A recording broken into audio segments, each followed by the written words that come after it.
용사이신 하나님, 강한 용사이신 하나님이라는 제목으로 하나님의 말씀을 선포하겠습니다. 사무엘상 17장 오늘 나오는 배경은요, 그 사무엘 왕의 큰 근심으로 시작합니다. 사무엘 왕의 그 남은 여생의 항상 큰 도전이었고 큰 근심은 누구였냐? 블레셋 족속이었습니다. 이 블레셋 족속은 언제든 이 이스라엘 백성들을 계속 침범하고 침략하고 멸망시키려고 대기한 상태를 누구보다도 잘 알고 있었기 때문입니다. 그래서 사울 왕의 결심은 항상 그는 갖은 힘들을 모았고 용사들을 모았습니다. 결과는요, 오늘 보다시피 골리앗 앞에서 벌벌 떨 뿐입니다. 오늘 그 장면이 그를 잘 나타내주고 있습니다. 엘라 골짜기를 사이에 두고 양산에서 이스라엘 족속과 이스라엘 군대와 블레셋 군대가 진을 치고 있는 것입니다. 그 진을 치고 있는 가운데 그 옛날의 고대 방식의 전투는요, 그 1대1, 1기토 해가지고 이제 맞짱을 뜨는 겁니다. 그러니까 장수가 나와서 너 거기 장수 나와. 그래서 이기면요, 그 전쟁이 승진을 갖는 것입니다. 그 엘라 골짜기를 사이에 두고 이스라엘 진지에서 지켜보는 가운데 저쪽 블레셋의 진영에 있는 큰 장수가 산 정상에서 서서 이렇게 외치는 것입니다. 아무나 나와봐라. 나와 싸워서 이기는 자는 내가 그의 종이 되고 우리 모두도 당신들의 종이 될 것이다 라고 하면서 모욕과 치욕의 안 좋은 말들을 계속 쏟아내기 시작합니다.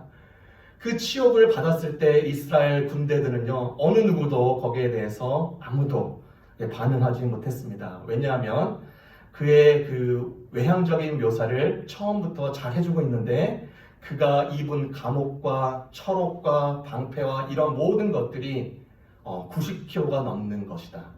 그리고 최신식으로 갖춰진 상태에서 놀라운 칼을 들고 있고요. 그의 키는 무려 2m 90cm. 아무도 이 장수에 대해서 엄두도 못 내고 있는 상황입니다. 이렇게 묘사를 하고 있는 가운데 갑자기 그 사무엘상 17장 이런 일이 일어나고 있는 가운데 화면 전환을 합니다. 누구에게 화면을 전환하냐면 다윗에게 화면을 전환합니다. 우리가 잘 알다시피 다윗은요, 지금 오늘 본문에 이르러 세 번째로 등장하는 에피소드입니다. 첫 번째로는요, 사무엘 선지자로 하여금 비밀리에 기름 부으심을 받았고, 두 번째로는요, 사울 왕에게 그 면전에 가서 찬양하는 자로, 예배하는 자로 섬기면서 그 사울 왕을 치료하고 섬겼던 그 장면, 그리고 오늘 세 번째 이제 골리앗을 만나는 장면에 이르기까지 이제 이 17장은요, 이 다윗의 모습을 통해서 여호와께서 어떻게 강한 용사로 역동하시는가 대해서 우리가 같이 세 가지로 은혜를 나누고자 합니다. 첫 번째로는요, 밑바닥에서 경험한 은혜가 있었다는 것입니다. 밑바닥에서 경험한 은혜가 있었다. 다윗이 지금 이스라엘 족속들이 이스라엘 군대가 머물러 있는 이 전장에 가기 전까지는요, 갈 수도 없었던 그곳인데 그 아버지 이새가 이제 이런 부탁을 하는 겁니다. 이런 부탁을 하는 것이죠. 그 자기의 첫째 아들, 그 둘째 아들, 셋째 아들 엘리압, 아비나답, 삼마가 지금 이 군대에 속하여 있어서 이제 전쟁을 준비하려고 하는데, 야, 너 형들에게 이 곡식과 떡을 갖다 주고 치즈 10덩어리는요, 그 엘리압과 형들의 상관에게 갖다 줘라. 그래서 이 다윗은요, 자기가 맡고 있는 이 양떼들을 다른 사람에게 맡겨두고 이제 그 전장터로 걸어 올라가는 것입니다. 전장에 그 이스라엘 백성들이 머물고 있는 그 엘라 골짜기 옆에 있는 그 산 중턱에 머물렀을 때, 이때 블레셋 가드의 장수 골리앗의 외침을 처음 듣는 것입니다. 그 모습을 보는 거예요. 그리고 그 장수의 모습을 볼 뿐 아니라 이스라엘 군대의 행동들도 보기 시작합니다.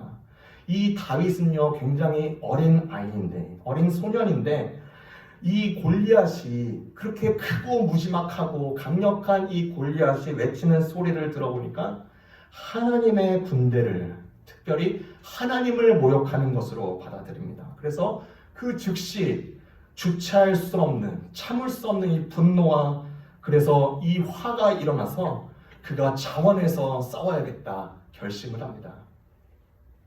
그래서 이 싸움을 허락받기 위해서 어떻게 해야 될까? 그래서 사울 왕에게 허락을 받아야 됐어요.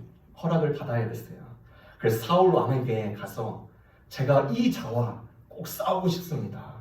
그러니까 사울 왕이 봤을 때 지금 이 어린 소년이 어떻게 싸울 수 있을까? 그런데 다윗은요, 여기에다가 내가 자기의 근거를 이야기합니다.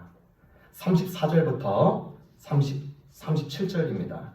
이렇게 말을 하는 거예요. 34절부터 37절. 다윗이 사울에게 말하되 주의 종이 아버지의 양을 지킬 때 사자나 곰이 와서 양떼에서 새끼를 물어가면 내가 따라가서 그것을 치고 그 입에서 새끼를 건져내었고 그것이 일어나 나를 해하고자 하면 내가 그 수염을 잡고 그것을 쳐 죽였나이다. 주의 종이 사자와 곰도 쳤은즉 살아있는 하나님의 군대를 모욕한 이 할례받지 않은 블레셋 사람이니까 그가 그 짐승의 하나와 같이 되리라. 또 다윗이 이르되 여호와께서 나를 사자의 발톱과 곰의 발톱에서 건져냈은즉 나를 이 블레셋 사람의 손에서도 건져내시리라. 사울이 다윗에게 이르되 가라, 여호와께서 너와 함께 하시기를 원하노라.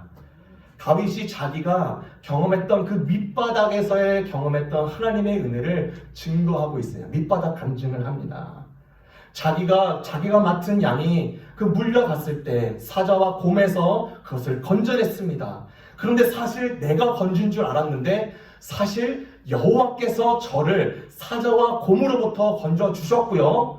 그리고 나를 지금 이곳에 부르신 이유는 저 할례받지 못한 사람이 하나님을 모욕하는 것에 대해서 지금 이 앞으로의 시간에 건지실 것을 내가 믿기 때문에 이 말을 하는 것입니다. 사실요, 다윗은요, 어린 시절이 참 암울했던 소년이었습니다. 무시와 멸시 속에 자란 소년이었어요.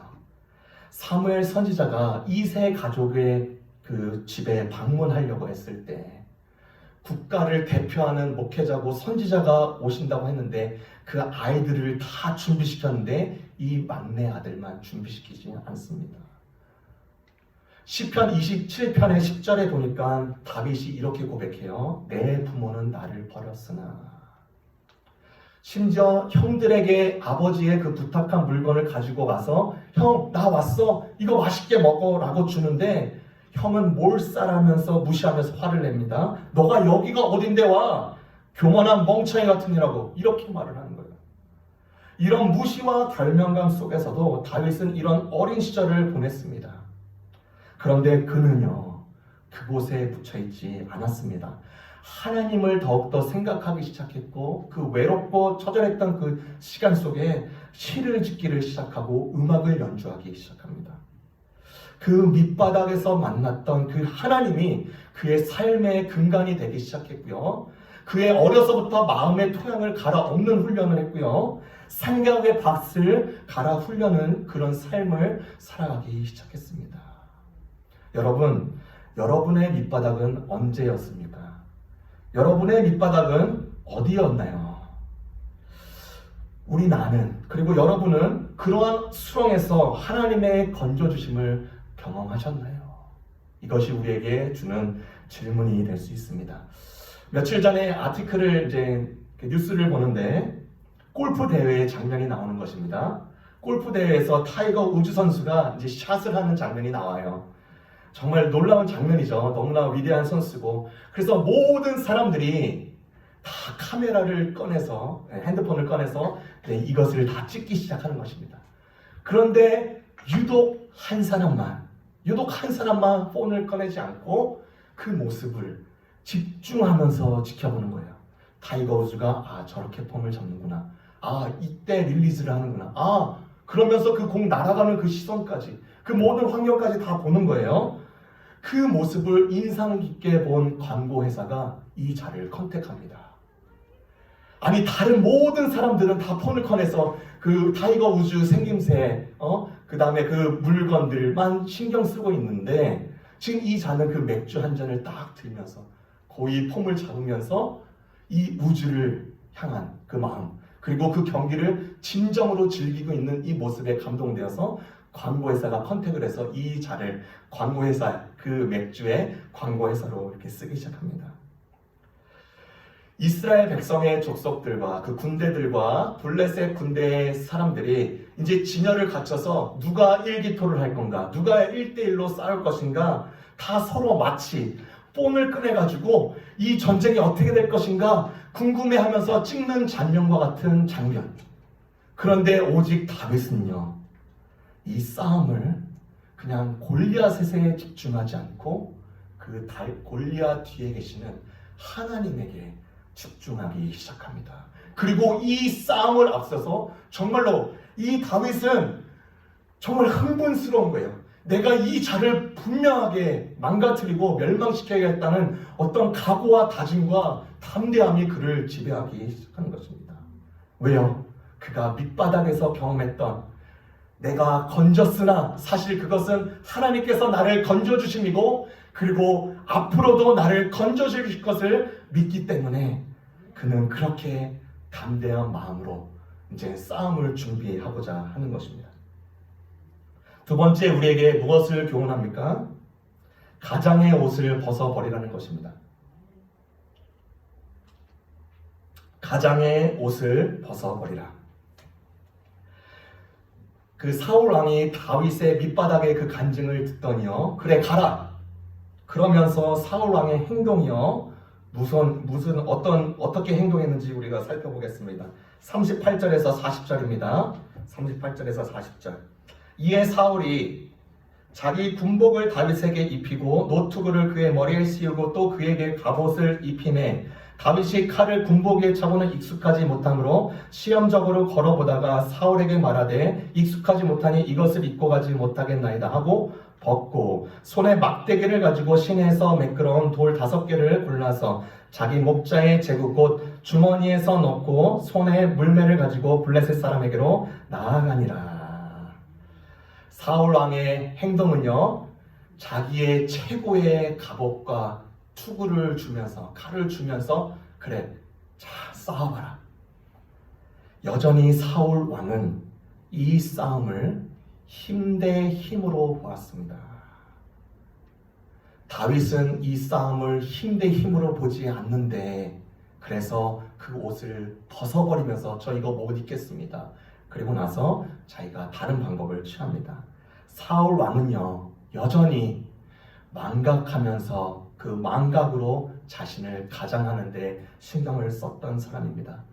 여러분, 이스라엘 백성들이 어떤 사람들입니까? 망각하는 백성이었습니다. 무엇을 망각했는가? 하나님의 선하심과 구원하심과 예비하심과 챙겨주심, 보호해주심에 대해서 그때 당시만 신경 안정제로서 받아들였을 뿐, 그것이 조금만 지나면 하나님이 멀리 저쪽에서 뒤에서 쫓아오는 마냥 그렇게 지냈던 이스라엘 백성들. 그래서 사사기에서는요, 이 백성들을 평가할 때 신앙의 이름으로 가장한 욕망의 시대라고 말을 합니다. 자기의 기준과 생각이 절대시 됐기 때문입니다. 마치 그 사사시대가 아치형으로 영적으로 올라갔다 내려갔다 또 올라갔다 내려갔다, 이런 사사시대에 대한 성경의 평가가 우리가 매우 낯설지가 않습니다. 왜냐하면 우리 또한 자신의 생각의 판단의 기준이 되어버린 시대에 살고 있기 때문입니다. 우리는 하나님을 망각하는 시대에 살고 있습니다. 무엇을 망각하나요? 이 세상은 하나님의 다스림 속에 있다는 것을 망각하고 삽니다. 이 세상은요, 세상 원리로만 유지되고 지탱된다고 자부하면서 자만하고 있습니다. 여러분, 뉴욕의 그 걸문들, 하늘을 찌를 듯한 고층 건물들을 보고 감탄합니다. 그러나 그것들을 바치고 있는 궁극적인 바탕은 맨하탄의 바위가 아니고요, 피츠버그의 강철도 아닙니다. 히브리서의 말씀에 따르면 그분의 말씀으로 말미암아 이 세상을 지탱하고 유지하고 있다고 말씀하고 있습니다. 여러분, 베니스를 출발해서 오사카로 향하는 해양 실크로드 구간의 중간 지점인 이 스리랑카, 풍요의 땅이라는 뜻의 스리랑카, 세계적인 차와 또 보석산지로 유명한 그 나라, 그리고 힘과 문명으로 예전에 인더스 문명으로 일어났던 이 나라가 국가가 파산될지 어느 누가 예상했겠습니까? 힘과 문명을 자신했고 그 원리만으로 붙드는 말로를 우리가 보고 있는 것입니다. 이렇게 망각할 때 우리 자신도 마찬가지입니다. 이렇게 계속 망각의 역사가 일어날 때 그 망각을 해결해 줄 수 있는 것이 무엇인가? 그 망각으로 가장하는 그 옷을 어떻게 버리는가? 고의적으로 하나님을 기억해야 됩니다. 이 예배의 자리는요, 고의적으로 하나님을 기억하는 자리입니다. 망각으로 인한 이 가장의 옷을 벗어버리는 자리가 이 예배의 자리가 됩니다. 그러므로 제가 간절히 기도하는 것이 있습니다. 하나님, 우리 세대는요, 하나님을 기억하는 세대가 되게 해 주십시오. 하나님, 절대로 내려가는 세대가 되지 않게 해 주십시오. 하나님을 고의적으로 기억하면서 예배하고 하나님의 역사가 살아있고 하나님이 여전히 일하시고 건지시는 하나님을 계속 기억하게 하여 주옵소서. 우리 안에 망각을 거부하게 하옵소서. 이것이 우리의 기도가 되어야 될 줄 믿습니다. 다윗이요, 그 옷을 벗고 나서 이제 행동한 것을 보십시오. 자기가 익숙한 물매 그리고 돌을 꺼내기 시작합니다. 그렇죠? 그가 어떤 믿음이 있었기 때문에 그랬는가? 시편 34편 16절에서 17절에 이렇게 말합니다. 군사가 많다고 해서 왕이 승리하는 것은 아니며 용사가 힘이 세다고 해서 이기는 것은 아니다. 전쟁의 승패가 말에 달려있는 것이 아니니 아무리 그 힘이 강해도 그것으로 이길 수는 없다. 그 마음으로 돌을 줍기 시작합니다. 이 돌을 주스면서요, 본인이 익숙했던 것, 본인이 잘했던 것, 본인의 삶에서 연습했던 것, 그 다음에 양을 지켰던 그 모든 패턴들, 자기의 본인으로 살면서 각자의 부르심을, 이 다윗의 부르심대로 그 돌을 줍습니다. 여러분, 하나님은 우리를 카피본으로 만들지 않으셨습니다. 우리를 원본으로 한 사람 다 만드셨습니다. 이거 여기뿐만 아니라 우리 모든 70억이 넘는 인구들 모든 한 사람들이 오리지널 본으로 만드셨습니다. 그런데 우리 세상은요, 계속 카피하라고 촉구하고 이 카피본을 따라가다가 그 다음에 우리가 잘 경험합니다. 더 힘듭니다. 뒤늦게 자기 인생을 살아보지 않고 나는 헛되게 살았구나라고 푸념하는 경우도 굉장히 많습니다. 여러분, 속담 중에 이런 속담도 있어요. 뱁새가 황새 따라가다가 다리가 찢어진다. 하나님께서는요, 내게 주신 고유한 캐릭터, 진리를 반하지 않는다면 그러한 성향까지, 그리고 하나님께서 내게 주신 이 달란트대로 살아갈 때 우리는 삶을 긍정할 수 있고 그 가운데 우리 안에 여유가 생기게 됩니다. 지금 현대 중국의 이 모든 제반과 모든 시스템과 그리고 이런 부와 모든 풍요들이 이렇게 이루어지기까지 많은 사람들이 노력을 했겠지만 그중 최고의 역할은 덩 샤오핑이라는 사람입니다. 여러분 잘 아시죠? 덩 샤오핑. 이 사람은요, 키가 아주 작았던 사람입니다. 그럼에도 불구하고 그가 키가 작은 것에 대해서 불만하거나 그것에 뭐 이렇게 짜증내거나 그런 것에 대해서 전혀 신경을 쓰지 않습니다. 그래서 그가 했던 유명한 일화가 있습니다. 만약에 하늘이 무너진다고 해도 나는 절대로 피해를 받지 않을 것이다. 왜냐하면 나보다 키가 큰 사람이 먼저 피해를 받을 것이기 때문이다. 이런 얘기를 했어요. 그런 그가 정말로 그 나라와 그런 모든 제반들을 잘 읽어내갑니다. 그런데 그는 공산주의였습니다. 하나님을 모르고 하나님을 무시하는 유물론자였습니다. 그랬던 그가 그 나라들을 그의 캐릭터와 성향을 따라서 열심히 일군 이 나라만큼 하물며 우리가 하나님을 섬기고 존귀하신 예수님을 따라가는 우리들 각자 삶에 부여한 이 삶을 통하여서 하나님께서 놀랍게 사용하실 일들이 얼마나 크지 않겠습니까? 여러분, 제 미국 40대 대통령 레이건 대통령이요, 그는 원래 영화배우 출신이었습니다. 영화를 50편 넘게 찍었어요. 그런데 잘 이렇게 흥행은 하지 않았나 봐요. 그런데 놀랍게 이 자가 이제 나중에 이제 대선에 출마해서 대통령이 됩니다. 대통령이 되고 나서 1981년 3월 30일에 힐튼 호텔에서 노동당 지도자들과 미팅을 가지고 호텔에 나오는데 어떤 정신질환자 그 존 힌클리라는 사람이 저격을 해서 이 레이건 대통령을 쏩니다. 근데 다행히 총알이 신장 12cm 옆으로 이제 박히게 됐어요. 그래서 구급대를 빨리 해서 수술실에 나갑니다. 아직 레이건 대통령은 이제 의식이 살아있는 상태였어요. 수술실에 딱 누워있는데 이 레이건 대통령은 평상시에 이 배우로서의 그 모습이 있는 것입니다. 사람들을 편하게 해주고 그의 가진 성향이 그렇습니다. 사람들에게 친절을 하고 위트를 내리면서 어떤 상황에도 당황시키지 않는 그런 면모가 있습니다. 그래서 수술실에 누워있는 이 자가 여러 의사들에 의해서 이제 수술을 집행할 때 이렇게 말을 하는 것입니다. 저는 공화당을 따르는 의사에게 집도를 받고 싶습니다. 아니 지금 수술을 해서 빨리 목숨을 살려야 되는데 그런 얘기를 하는 거예요. 이제 그의 위트로 인하여서 이 사람들의 긴장을 풀어주려고 노력을 해냈죠. 영화 배우로서의 그 면모가 나오는 겁니다. 그런데 참 이 의사들도 참 대단해요. 저희는 오늘만큼은 모두 다 공화당입니다 라고 하면서 이 수술을 안정적으로 잘 성공하면서 그것을 지나갔다고 합니다. 레이건 대통령이 그 수술로 인해서 잘 살아났다. 그러면서 또 수술도 다 됐는데 레이건 대통령이 한마디 더 하더래요. 그 신장을 잠깐 들고 있으면서 이렇게 주물럭주물럭 했던 그 의사를 향하여서 당신 뭐가 그렇게 불만이었는데 내 심장을 그렇게 만져? 이러면서 또 이렇게 한마디를 했대요.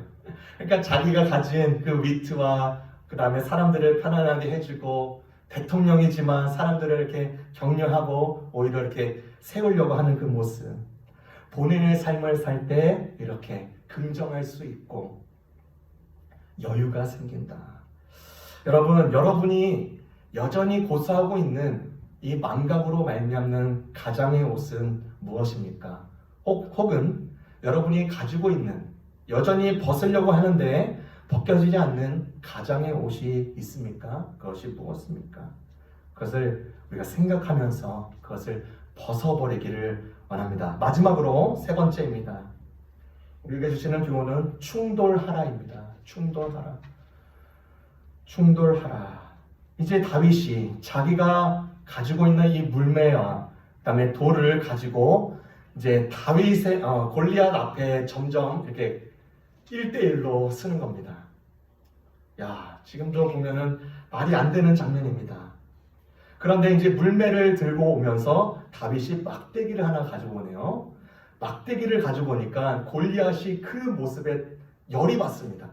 아니 지금 이 꼬맹이가 나온 것도 열받아 죽겠는데 지금 막대기를 들고 오면서 나를 개 취급하느냐라고 하면서 싸움 시작 이렇게 하기도 전에 골리앗 2m 90이나 넘는 이 장수가 이 꼬맹이한테 달려오는 것입니다. 여러분 골리앗이 다가오는 거예요. 여러분 혹시 미식 축구 보신 분 있습니까? 미식 축구 하는 이 선수들이 우리에게 달려온다고 생각해요. 이 자들의 몸은 아주 탱크예요. 그런데 이 미식 축구 선수들보다 더 큰 자가 지금 무기와 90kg가 넘는 이 갑옷을 들고 이 다윗에게 달려온다. 그런데 이 다윗이 어떻게 이 골리앗 앞에 당당히 설 수 있었을까? 이 용기의 출처가 궁금하지 않습니까? 이 용기의 출처가 오늘 본문에 나옵니다. 17장 45절. 골리앗에게 이르되 너는 칼과 창과 단창으로 내게 나오거니와. 너는 칼과 창과 단창으로. 그런데 나는 만군의 여호와의 이름으로 내가 모욕하는 이스라엘 군대의 하나님의 이름으로 내게 나아간다. 놀랍게도요, 이 다윗은요 어리지만 하나님의 전쟁법을 잘 알고 있었습니다. 신명기 20장 1절에요 이렇게 말을 합니다. 다윗은 이것을 알고 있었어요. 여러분이 적과 싸우러 나가서 그들의 말과 전차와 군대가 여러분보다 많은 것을 보아도 여러분은 그들을 두려워하지 마십시오. 이집트에서 여러분을 인도해내신 여러분의 하나님 여호와께서 여러분과 함께 하십니다. 이 말씀과 그 다음에 여호와 하나님, 너는 이렇게 나오지만 나는 이렇게 간다 라고 하면서 당당하게 섭니다. 이제 계책을 받는 이 골리앗이 다가올 때, 여러분, 하나님은요 가장 연약한 자, 군대에 속하지도 않았던 이 어린 소년을 쓰시고 가장 악랄하고 거만하며 오만의 탈을 썼던 이 자를 쓰십니다. 여러분, 자동차 사고가 날 때요, 한 차가 머물러 있고 한 차가 그냥 속력을 내서 박았다. 그러면 어느 정도 이제 충돌이 있을 수 있습니다. 그런데 서로가 서로에게 향하여서 이렇게 돌진할 때 이 피해는요 어마어마합니다. 사람이 죽을 수도 있습니다. 그런데 이 지금 골리앗이 달려오고 있는 상황에 대해서 다윗이 한 행동이 무엇이냐? 그곳에 맞짱을 뜨면서 달려가는 거예요. 참 놀라워요. 이게 부딪히면 그냥 사망인데, 그런데 이 다윗은 골리앗이 달려오는 것을 보면서 충돌하려고 하나님이 깨지든지 네가 깨지든지 한번 보자 그러면서 달려갑니다. 제가 랭캐스터 가서 이제 이 뮤지컬 다윗을 봤습니다. 백미의 장면이 이 장면이었습니다. 다윗과 골리앗의 싸움을 어떻게 연출할 것인가. 그런데 참 기가 막히게 연출했습니다. 달려가면서 물매를 돌리는데요, 이 물매 속도가 보통이 아닌 거예요. 그리고 나서 이 돌이 날아가는데 이 돌에 날아가는 속도가 평상시 우리가 생각했던 속도가 아닙니다. 하나님께서 마치 그 랭캐스터 뮤지컬에서 연출했던 이 돌의 속력에 그렇게 나타내는 것처럼 하나님께서 이 다윗이 물매를 돌려서 돌릴 때 하나님께서 바람을 불러 일으켜 주셔가지고 이 돌이 정확하게 이 골리앗 이 정수리 앞에 꽂힙니다. 하나님이 블레셋의 이 물매에다가 바람을 불어주셨다고 저는 그렇게 생각해요. 우리는 이 보이는 골리앗이 거대하고 강력하고 힘이 넘쳐 보이기 때문에 뒤로 피하려고 합니다. 하나님을 의지하는 자는요 절대로 뒤로 숨는 자가 아닙니다. 오히려 진격하는 자입니다. 사단도요 언제든지 이 크리스찬들, 신앙인을 죽이고 무너뜨리고 망가뜨리려고 계속 진격합니다. 그러나 이렇게 보이는 모습에 숨 죽일 필요 없다고 이렇게 다윗의 메시지는 우리에게 전해줍니다. 압도적인 분위기는 느낄 수가 있어요. 그런 분위기는 느낄 수 있으나 거기까지입니다. 이 다윗의 열망이요 이곳에 드러나기 때문입니다. 다윗의 열망은요 단지 이 골리앗 쓰러뜨리는 것, 그것이 목적이 아니었습니다. 두 가지 목적이 있었습니다. 하나님이 모욕을 받으시지 말아야 된다. 두 번째, 하나님의 이름이 내가 너를 쓰러뜨림으로 인해서 이 모든 사람들이 하나님을 알기를 원한다. 이 두 가지의 싸움에 이 근본 마음이 있었기 때문에 하나님께서 이것을 기뻐하시면서 물매에 바람을 불어넣어 주셔가지고 이 골리앗을 쓰러뜨린 것입니다. 46절 47절을 보겠습니다. 오늘 여호와께서 너를 내 손에 넘기시리니 내가 너를 쳐서 내 목을 베고 블레셋 군대의 시체를 오직 오늘 공중의 새와 땅의 들짐승에 주어 온 땅으로 하나님의 이스라엘의 하나님이 계신 줄 알게 하겠고 또 여호와의 구원하심이 칼과 창에 있지 아니함을 이 무리에게 알게 하리라. 전쟁은 여호와께 속한 것인즉 그가 너희를 우리 손에 넘기시리라.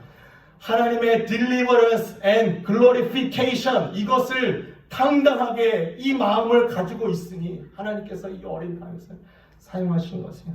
하나님의 영광에 대한 이 열망이 저와 여러분이 되기를, 저와 여러분의 것이 되기를 주님의 이름으로 축원합니다. 여러분, 영광이라는 이 단어가 나올 때 항상 제가 전에도 말씀드렸습니다. 두 가지입니다. 영광 이퀄 하나님이 하나님이심을 아는 것, 그리고 하나님을 하나님으로 인정하는 것. 이 영광이라는 단어가 나올 때 이것으로 바꿔서 이렇게 이야기하면 됩니다. 여러분, 절대로 이 사단의 권세가 내 앞에 위협적으로 설 때, 나를 망가뜨리고 위풍당당하게 나를 충돌하려고 올 때, 여러분 충돌해야 될 때 피하지 마십시오. 선한 싸움을 피하라 라고 말씀하지 않으셨습니다. 선한 싸움을 싸우라 라고 말씀하셨습니다. 시편 20장 17절의 말씀입니다. 어떤 나라들은 군대와 그 무기를 자랑하나 우리는 여호와 우리 하나님의 이름을 자랑하노라. 출애굽기 15장 3절에 이렇게 고백합니다. 여호와는 용사시니 여호와가 그의 이름이시로다. 여러분에게 질문하겠습니다. 여러분에게는 어떤 종류의 골리앗이 지금 마주서 있고 진격하면서 달려오고 있나요?